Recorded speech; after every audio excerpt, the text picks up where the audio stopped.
Hello, welcome to my YouTube channel concept with Akshay. आज मैं आपके सामने बताऊंगा बिहार एसआई के प्रीवियस ईयर जितने भी क्वेश्चन हैं उसको हम इजीली से कैसे सॉल्व कर सकते हैं। और इम्पोर्टेंट फैक्ट जो आए क्वेश्चन को 2021 में जो होने वाली है एसआई की एग्ज़ाम बिहार की, उसमें आपके एग्ज़ाम में आ सकती है। तो ये प्रीवियस ईयर क्वेश्चन है। सेट डेट है 11 मार्च 2018 का, जो भी हो चुका है। ये पार्ट 1 है, ऐसा ही पार्ट आते जाएंगे एसआई के प्रीवियस ईयर क्वेश्चन के।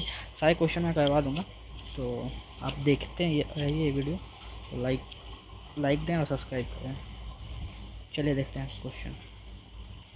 जैसे पहला क्वेश्चन है जो आया हुआ था, भारत के संविधान की उद्देशिका के बारे में निम्नलिखित में से कौन सा कथन सही है? उद्देशिका स्वयं न्यायालय में परिवर्तनीय नहीं है। उद्देशिका उन उद्देश्यों को बताती है जिन्हें संविधान स्थापित करना और आगे बढ़ाना चाहता है।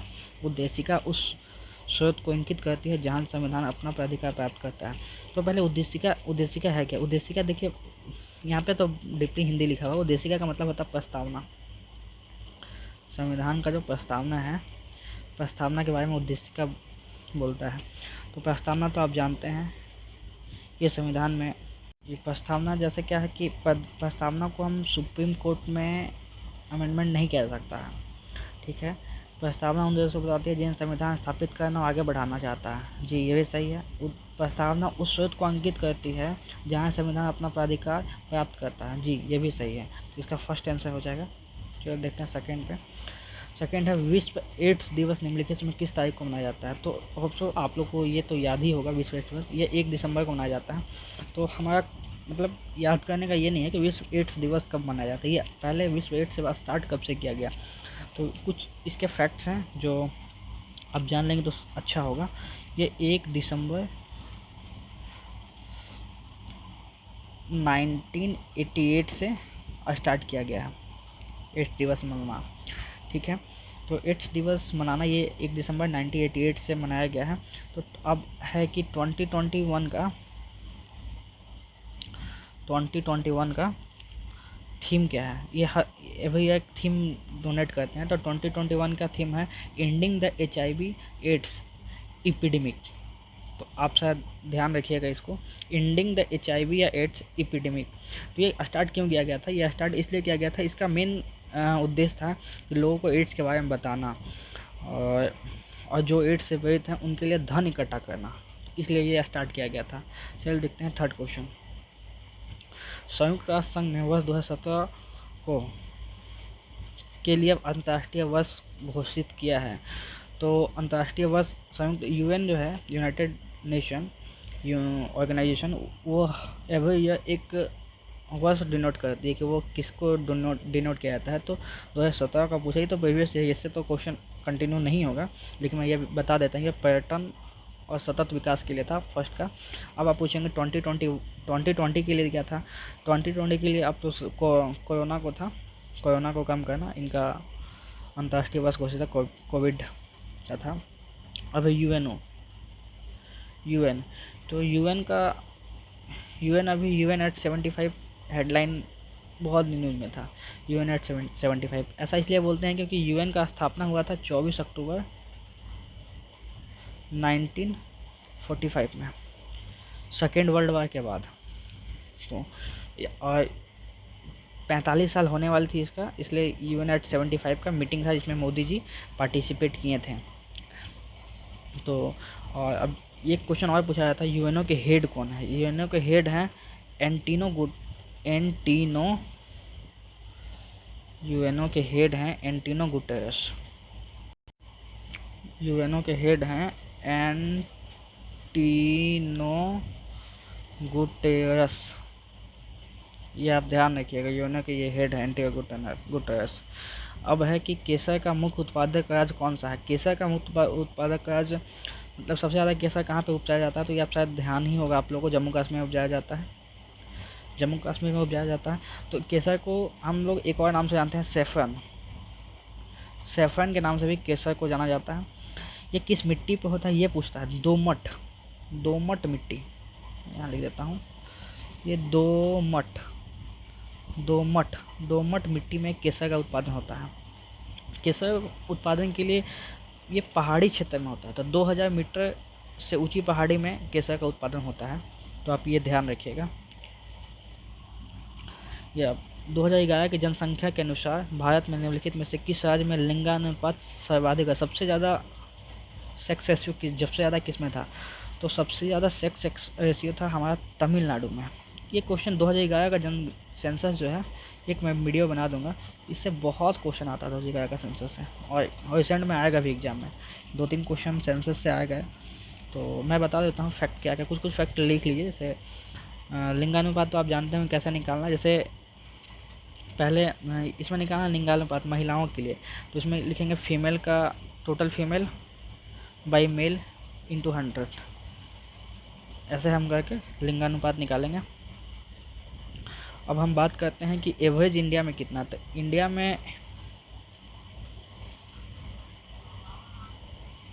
इंडिया में एवरेज है 940, मतलब 1000 मेल पे 940 फीमेल हैं। लेकिन तमिलनाडु में सबसे ज़्यादा था, तमिलनाडु में मैक्सिमम था, तमिलनाडु में था 996, मतलब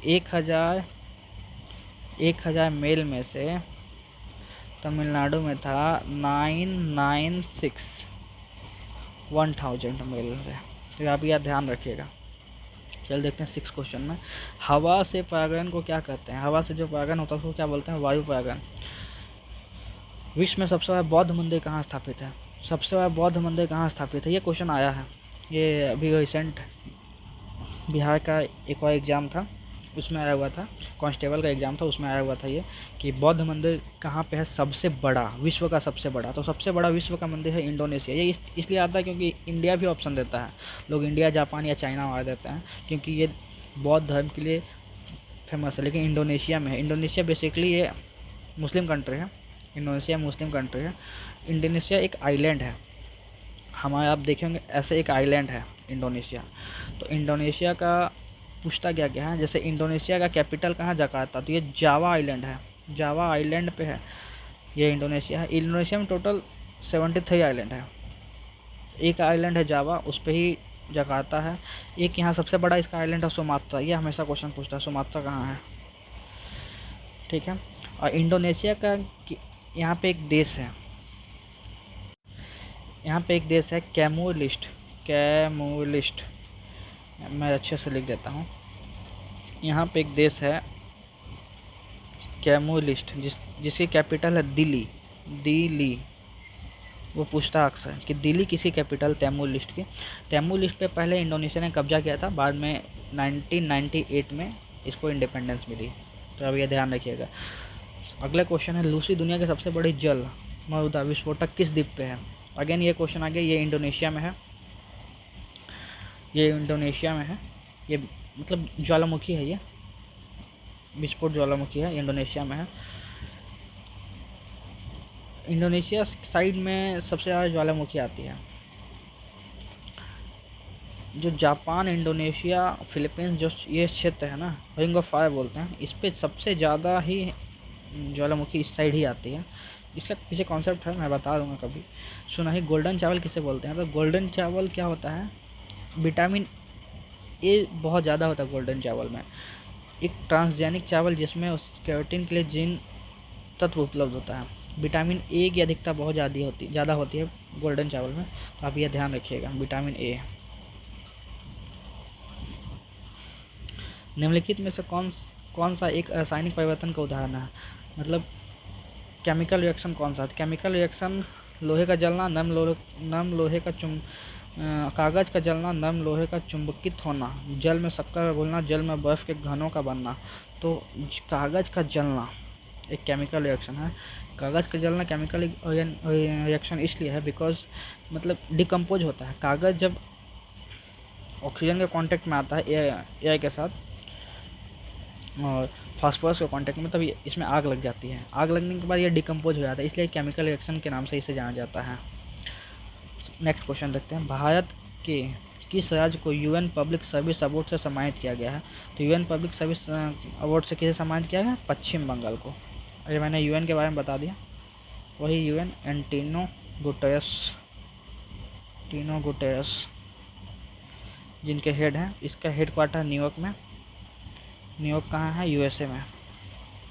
यूएसए कैपिटल कहाँ है? Washington DC. अभी यूएसए के प्रेसिडेंट कौन है? यूएसए के प्रेसिडेंट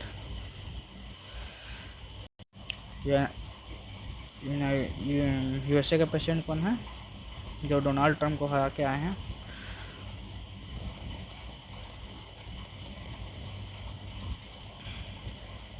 उनका नाम है जो बिडेन।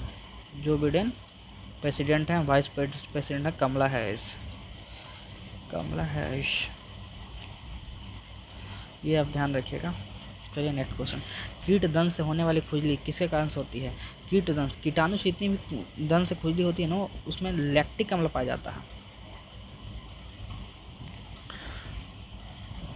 सॉरी फॉर्मिक अम्ल पाया जाता है। इसमें फॉर्मिक अम्ल में लैक्टिक अम्ल दही में पाया जाता है। खट्टी चीज़ों में लैक्टिक अम्ल, फॉर्मिक अम्ल पाया जाता है। चींटी के डंक में या किसी भी मधुमक्खी के डंक में ये फॉर्मिक अम्ल पाया जाता है। ये जब फॉर्मिक अम्ल हमारे ब्लड में मिलती है ना, तो जलन महसूस होती है। इसी कारण से ही खुजली होती है। तो आप यह ध्यान रखिएगा। चलिए चलते हैं नेक्स्ट क्वेश्चन पर। विश्व के इतिहास में पहली परमाणु आपदा कब हुई थी? पहली परमाणु आपदा कब हुई थी? 6 अगस्त 1945। ये तो याद ही होगा लोगों को। अब यूएसए ने जापान पे परमाणु बम फेंका था। यूएसए ने जापान पर परमाणु बम फेंका था। 6 अगस्त 1945 में पहला था। 9 अगस्त 1945 में दूसरा बम था। 6 अगस्त और 9 अगस्त 2 दिन था। तब इसमें याद बहुत लोगों को होता है, याद कैसे रखें? बम का नाम कौन सा था और किस किस प्लेस पे था? तो 6 अगस्त, 6 पहले आता है, 9 पहले आता है, पहले 6 आता है। तो 6 पहले आता है तो हिरोशिमा और नागासाकी। हिरोशिमा और नागासाकी। अब जैसे देखें, आप याद कर सकेंगे, 6 अगस्त पहले आता है, वैसे ही एन पहले आता है कि एच पहले एच आता है, तो एल से हिरोशिमा, एन से नागासाकी, मतलब 6 अगस्त को हिरोशिमा पे और 9 अगस्त को नागासाकी पे। अब कैसे, पहले बच्चा होता है तो इसलिए लिटिल बॉय और फैटमैन। यह था लिटिल बॉय, ये था फैटमैन। ये लिटिल बॉय के नाम से जाना जाता है हिरोशिमा पे, और नागासाकी पे फैटमैन के नाम से जाना जाता है। चलते हैं, देखते हैं नेक्स्ट क्वेश्चन। भारत के लिए अमेरिका से कच्चा तेल का पहला लदान शिपमेंट किस पोर्ट पर पहुंचा? तो ये पारादीप पोर्ट पर पहुंचा था। ये उस समय का क्वेश्चन था, तो ये आप नहीं भी ध्यान रखिएगा। किताबुल हिंद पुस्तक किसके द्वारा लिखी गई? किताबुल हिंद बहुत इंपॉर्टेंट बुक है। किताबुल हिंद किसके द्वारा लिखी गई? किताबुल हिंद लिखी गई थी अल बयूनी के द्वारा। अब अल बयूनी किसके काल में आया था, ये क्वेश्चन पूछता है। अल बयूनी मोहम्मद गजनबी के साथ भारत आया था। गजनबी, वही गजनबी जिसने सोमनाथ मंदिर को लूटा था। मोहम्मद गजनबी ने भारत पर 17 बार आक्रमण किया है, 17 टाइम्स अटैक किया है मोहम्मद गजनबी ने। और चलो देखते हैं नेक्स्ट क्वेश्चन। एक और क्वेश्चन इससे पूछता है, दारा सिरों कौन थे? तो आप लोग ये ध्यान रखिएगा, जो हमारे दारा सिरों थे वो शाहजहाँ के बेटे थे। शाहजहाँ के बेटे थे। इन्होंने रामायण और महाभारत को फारसी भाषा में अनुवाद करवाया था। अब यह ध्यान रखिएगा। चलिए चलते हैं नेक्स्ट क्वेश्चन पे। कुछ नहीं में से कुछ का सर्जन किस नाम के विरुद्ध है? यह है द्रव्यमान ऊर्जा का संरक्षण, B16 का B। चलते हैं नेक्स्ट क्वेश्चन पे। निम्न कौन से IIT संस्थान ने वास्तुशास्त्र को संस्थापन कला के शब्दों की पढ़ाई में शामिल करने की योजना बनी है? IIT खड़गपुर। ये उस समय का क्वेश्चन है। अभी एक इम्पोर्टेंट IIT के बारे में जो पूछ सकता है, IIT मद्रास 3D पेंटिंग बनाया है। ये 3D हाउस ये इन्होंने बनाया है, ये पूछ सकते हैं। चलिए चलते हैं नेक्स्ट क्वेश्चन पर। नीति आयोग के उपाध्यक्ष कौन हैं? अभी भी वही हैं, राजीव कुमार। पहले चुने गए थे, उस समय का क्वेश्चन है ये। तो नीति आयोग क्या है? नीति आयोग आया था कब? 2014 में आया था, यह आता है क्वेश्चन। तो 2015 में आया था, मोदी जी लेके आए थे इसे। 2015 में आया था नीति आयोग, ठीक है। ये योजना आयोग के स्थान पर आया था। तो इसके हेड कौन है? इसके हेड है मोदी जी, मतलब नीति आयोग के हेड कौन होते हैं? पीएम होते हैं। इनके साथ साथ 2 और लोग हैं, एक है राजीव कुमार, एक है अमिताभ कांत, तो आप ध्यान रखिएगा। निम्न में से कौन सा युग्म सुमेलित नहीं है, कौन सा सही नहीं है, इसने पूछा कौन सा सही नहीं है। चंदन काष्ठ पौधा आंशिक मूल परजीवी, ये सही है। कसकुटा परजीवी, सही है। नेपेंथीज मांसाहारी, ये भी सही है। छत्तक सोपोसी, ये गलत है। छत्तक सोपोसी ये गलत है। और भारत में पहली बार किसने वार्षिक आय को अनुमानित किया था? वार्षिक आय को सबसे पहले किसने कैलकुलेट किया था? दादा भाई नौरोजी। दादा भाई नौरोजी के बारे में बहुत लोग आप कुछ इंपॉर्टेंट फैक्ट जान सकते हैं। दादा भाई नौरोजी ने एक पुस्तक लिखी थी, poverty and British rule. Poverty and British rule. इसमें उन्होंने इंडियन इकोनॉमी को, मतलब हर लोगों का इनकम 20 रुपये बताया था। ये याद रखिएगा, 20 रुपये।